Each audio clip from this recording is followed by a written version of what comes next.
Let me tell you about a patient. I'll call her Margaret. She was 68 years old, sharp as a tack, did the crossword every morning, remembered every birthday in her family without checking a calendar. Her daughter described her as the human Google of our household. Then, about 18 months after her doctor added a new prescription to her daily routine, her daughter called me in tears. Margaret couldn't remember what she'd eaten for breakfast. She was getting confused driving home from the grocery store she'd visited every week for 20 years. She repeated the same questions 3 times in a single conversation. Her neurologist suspected early Alzheimer's. Her family was devastated. But here's the thing nobody told them, and this is what I need you to hear right now. Margaret's dementia wasn't Alzheimer's at all. It was her medicine cabinet. When we systematically reviewed her medications and made strategic changes with her physician's guidance, Margaret started coming back. Within 4 months, she was doing the crossword again. This is not a miracle story. This is preventable medicine.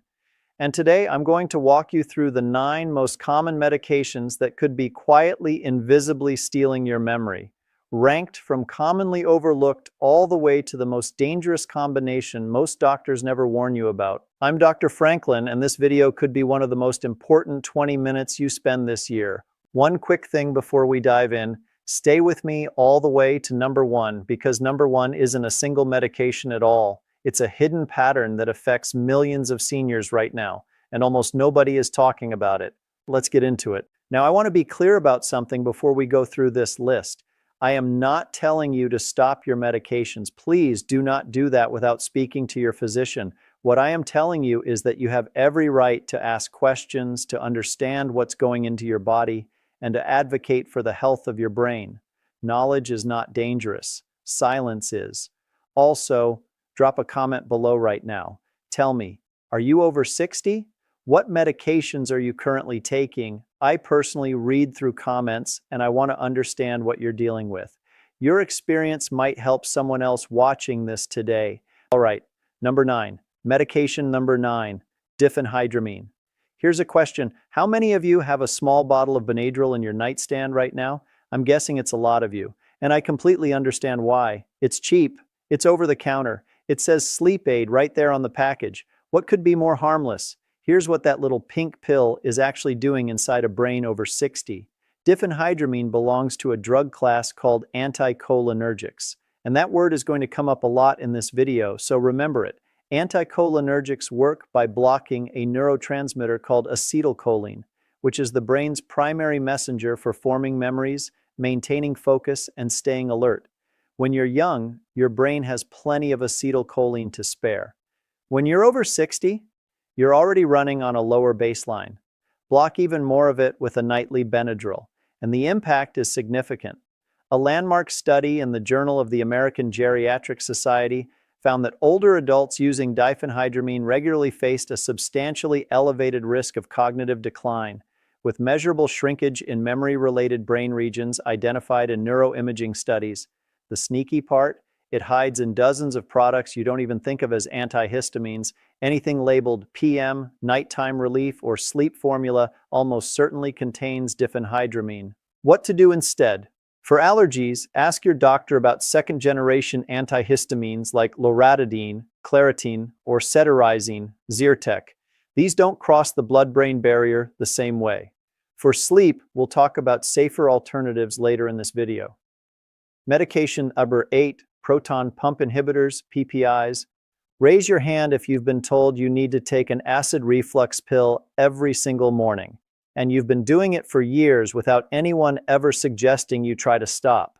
This is one of the most overprescribed medication categories in the entire world.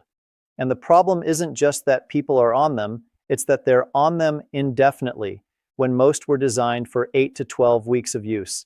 Proton pump inhibitors, or PPIs, reduce stomach acid. That sounds straightforward. The problem is that your stomach acid also serves a critical function. It extracts and absorbs vitamin B12 from your food. B12 is not optional for brain health. It's essential. Deficiency in B12 is clinically linked to memory impairment, depression, nerve damage, and a pattern of cognitive decline that mirrors early Alzheimer's so closely that the two are sometimes confused even by experienced physicians. A 2016 study in JAMA Neurology examined over 73,000 adults, 75 and older, and found that long-term PPI users had a 44% higher risk of developing dementia compared to non-users. But it gets more layered than that. Research has also shown that PPIs may accelerate the accumulation of amyloid beta plaques, the toxic protein buildup that's one of the defining features of Alzheimer's disease. We're not just talking about a B12 deficiency, we're potentially talking about a direct molecular pathway to neurodegeneration. What to do? Talk to your doctor about tapering off PPIs using H2 blockers like famotidine, Pepcid as a bridge.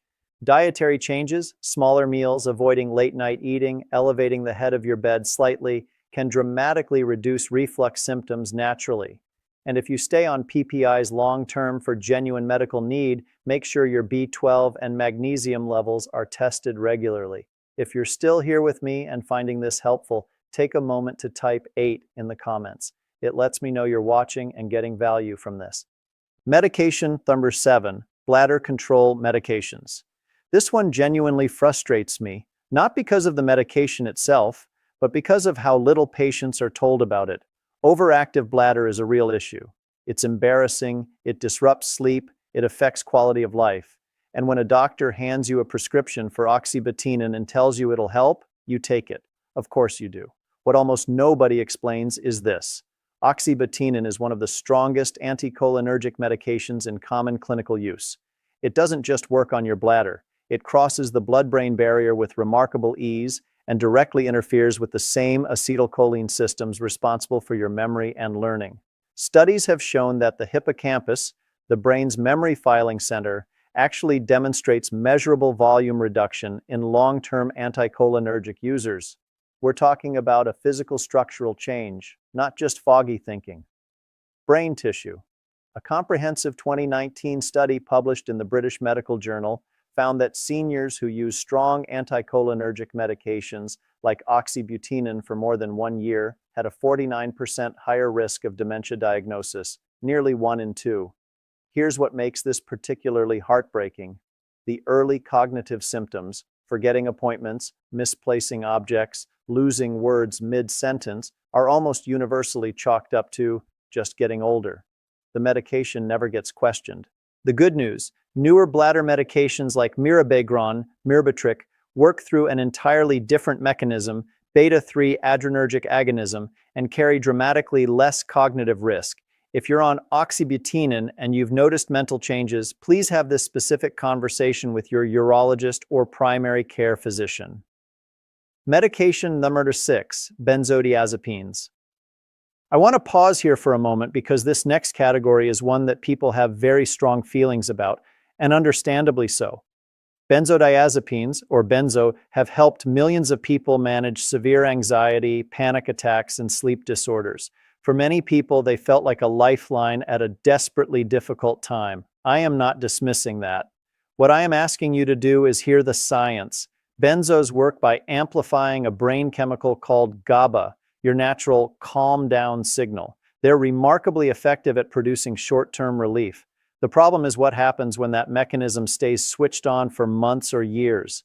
A 2022 study tracking over 8,000 seniors across a 6-year period found that those who used benzodiazepines for more than 3 months had a 51% increased risk of Alzheimer's disease.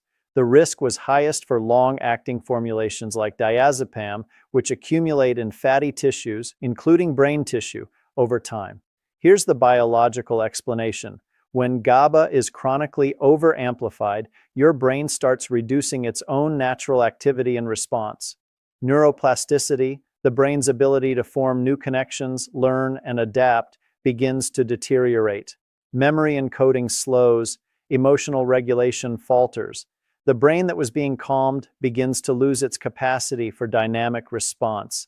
And the trap? When you try to stop, withdrawal is brutal. Rebound anxiety and insomnia can be far worse than the original symptoms. This makes the drug feel necessary, even as it's causing the problem. Important, never stop benzodiazepines abruptly. This can be medically dangerous.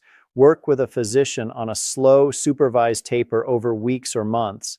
Alternatives include buspirone for anxiety, CBTI, cognitive behavioral therapy for insomnia, for sleep, and in some cases, low-dose melatonin or magnesium glycinate. Medication number 5, statins. Now, before I explain this one, I want to be careful because statins genuinely save lives. Cardiovascular disease remains the number one killer of people over 60, and for many patients, statins are appropriate and important. But here's what your cardiologist may not have told you. Your brain is made up of nearly 60% fat. Cholesterol is not the villain it's been portrayed as in the context of the brain. It's a structural necessity. It forms the myelin sheath, the insulating layer around your nerve fibers that allows signals to travel quickly and efficiently. It's involved in the formation of synapses. Without adequate cholesterol, your neurons struggle to communicate. When you aggressively lower systemic cholesterol with a statin, you risk crossing a threshold where the brain doesn't have what it needs to maintain its architecture. The FDA actually updated statin labeling in 2012 to include warnings about memory loss and confusion as potential side effects, a relatively rare acknowledgement that the agency issued after reviewing thousands of adverse event reports from patients. A 2023 analysis in Frontiers in Aging Neuroscience found that seniors over 70 using high-dose statins for more than 3 consecutive years had a measurable increase in mild cognitive impairment compared to non-users. Here's the important nuance. Not all statins carry equal cognitive risk. Lipophilic statins, like simvastatin and atorvastatin, cross the blood-brain barrier more readily. Hydrophilic statins, like pravastatin and rosuvastatin, have shown significantly less impact on cognition in comparative studies. What to do? If you're on a statin and experiencing brain fog or memory changes, ask your doctor whether switching to a hydrophilic statin might give you cardiovascular protection with less cognitive impact. Also have your CoQ10 levels checked. Statins deplete this compound, which is critical for cellular energy in the brain. If this has been helpful so far, consider sharing this with a friend or loved one who is taking statins. This is something many people simply aren't aware of. And a simple like helps more people find this information. Medication number 4, amitriptyline. This one surprises people every single time because amitriptyline is often prescribed for things that seem completely unrelated to psychiatry. Nerve pain, chronic migraine prevention, fibromyalgia, even insomnia. It's an old tricyclic antidepressant that's been repurposed over the decades for a whole range of conditions. Doctors sometimes choose it specifically because it causes sedation, using that side effect as a feature to help patients sleep. But here's what makes amitriptyline uniquely dangerous for older brains. It is one of the most potently anticholinergic medications still in widespread use. Its affinity for muscarinic receptors, the sites where acetylcholine does its work, is extremely high, higher than many drugs that were specifically developed as bladder medications or allergy treatments. A landmark 2015 study in JAMA Internal Medicine examined over 3,400 adults aged 65 and older over a 10-year period and found that high cumulative anticholinergic exposure, with amitriptyline being among the top contributors, was associated with a 54% greater risk of dementia. And the damage wasn't dose-dependent in the dramatic way people expect. Even low, steady doses over years created significant cumulative burden. What I find most troubling is the invisibility of the damage. There's rarely a dramatic warning sign. There's just a slow, creeping erosion, word-finding difficulties, problems with sequencing, a growing inability to hold complex thoughts that gets attributed to normal aging for years before anyone thinks to look at the medication. Alternatives for nerve pain, duloxetine, Cymbalta, or gabapentin carry far less anticholinergic burden. For sleep, low-dose doxepin in very small amounts has a more favorable receptor profile than amitriptyline. For mood, modern SSRIs like sertraline are significantly safer for aging brains. Medication number 3, antipsychotics. I need you to pay very close attention to this one, because what I'm about to tell you is something that happens every single day in nursing homes, memory care units, and hospitals across this country, and most families never find out. Antipsychotic medications were developed for serious psychiatric conditions, schizophrenia, bipolar disorder with psychosis. They are powerful brain-altering drugs with a significant side effect profile, but today they are routinely prescribed off-label to elderly patients who are simply confused, restless, agitated, or difficult to manage. Not because they have psychosis, because they're inconvenient. I'll say that again. There are seniors in long-term care facilities right now who are being sedated with antipsychotic medications, not for their benefit, but for the convenience of short-staffed caregiving environments. The FDA issued a black box warning about this practice over a decade ago, citing increased risk of death in elderly patients with dementia-related behaviors. And yet the prescriptions continue. Here's the neurological damage. Antipsychotics work primarily by suppressing dopamine, the brain chemical linked to motivation, reward, movement, and executive function. When dopamine is chronically suppressed in an aging brain, the results include flattened emotion, slowed thinking, impaired memory consolidation, and accelerated neurodegeneration. A 2022 study in The Lancet Healthy Longevity, tracking more than 25,000 older adults, found that seniors given antipsychotics for behavioral symptoms were 71% more likely to experience worsening cognitive decline within 12 months, even if they had no prior dementia diagnosis. If you have a loved one in a care facility, or if you yourself are being prescribed quetiapine or risperidone for reasons other than documented psychosis, ask direct questions. Ask why. Ask what the plan is to stop. Ask what non-pharmaceutical behavioral interventions have been tried. You are entitled to those answers. Medication number 2, paroxetine. Here's one that doesn't get nearly enough attention, and it genuinely should. Paroxetine, sold as Paxil, is classified as an SSRI, a selective serotonin reuptake inhibitor, the same family of drugs as Prozac, Zoloft, and Lexapro. And when people hear SSRI, they generally think safer antidepressant. Modern. Better tolerated than the old medications. That's true for most SSRIs.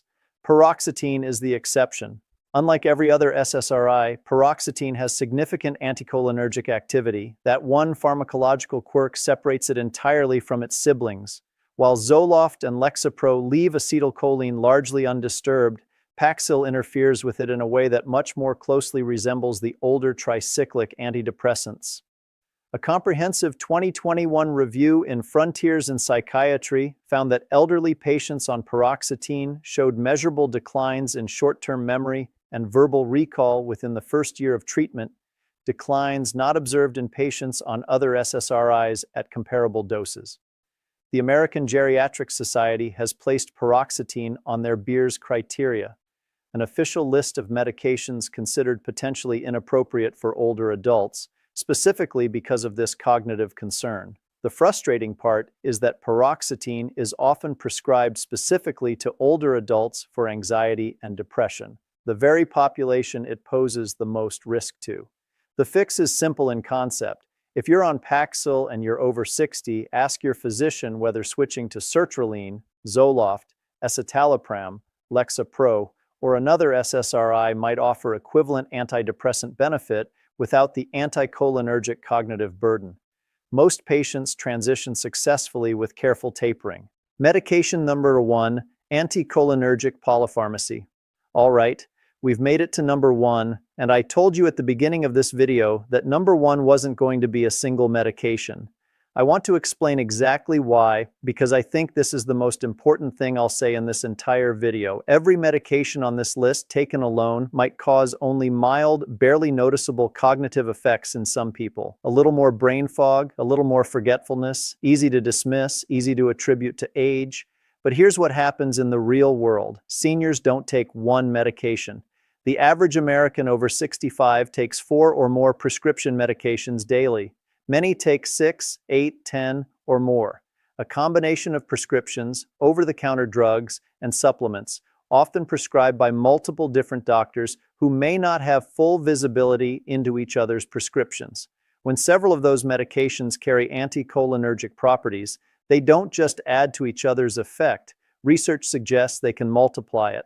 A 2022 analysis in Age and Aging tracked over 280,000 older adults and found that those with the highest anticholinergic burden, measured using a validated scoring tool called the Anticholinergic Cognitive Burden Scale, had a 120% increased risk of developing dementia over a 10-year period. Double the normal risk from pills. Pills that most of them had never once been warned about in terms of cognitive risk. Let me walk you through what this looks like in practice. Imagine a 70-year-old woman, let's call her Dorothy. She takes Benadryl PM every night to sleep. She takes oxybutynin for her bladder. She was recently prescribed amitriptyline for nerve pain in her feet. And she takes an over-the-counter heartburn pill every morning. 3 of those 4 are anticholinergic. Each one, according to her separate prescribers, is appropriate and safe. Together, her anticholinergic burden score may be in a range clinically associated with significant dementia risk. And nobody, not one doctor, not one pharmacist, has done the math on her behalf. This is not a hypothetical. This is Dorothy. This is Margaret. This is your neighbor, your mother, your spouse. The medical term for this is polypharmacy, specifically anticholinergic polypharmacy. And it may be the single most underreported driver of dementia-like symptoms in the elderly population today. Now, here's what I want you to hear, and I want you to hear it clearly. Drug-induced cognitive decline is often reversible. I have seen it personally. When the medication burden is identified and systematically reduced under proper medical supervision, many patients experience a remarkable recovery of mental clarity. Memory returns, personality reemerges, the fog lifts. Your brain is not a passive organ. It is adaptive, resilient, and capable of healing when given the conditions to do so. Here is your action plan. 5 concrete steps you can take starting this week. Step 1. Write down every single thing you take. Prescription medications, over-the-counter products, supplements, sleep aids, everything. Don't leave out the PM pain reliever you take occasionally or the allergy pill you've been using for years. Step 2. Look up each item on the Anticholinergic Cognitive Burden (ACB) scale. This is a free, publicly available tool that scores medications by their anticholinergic risk. You can find it online with a simple search. Step 3. Schedule a medication review with your primary care physician. You can use that exact phrase, "I'd like to schedule a medication review to assess my anticholinergic burden." A good physician will not be offended. They'll appreciate the advocacy. Step 4. Ask specifically about deprescribing.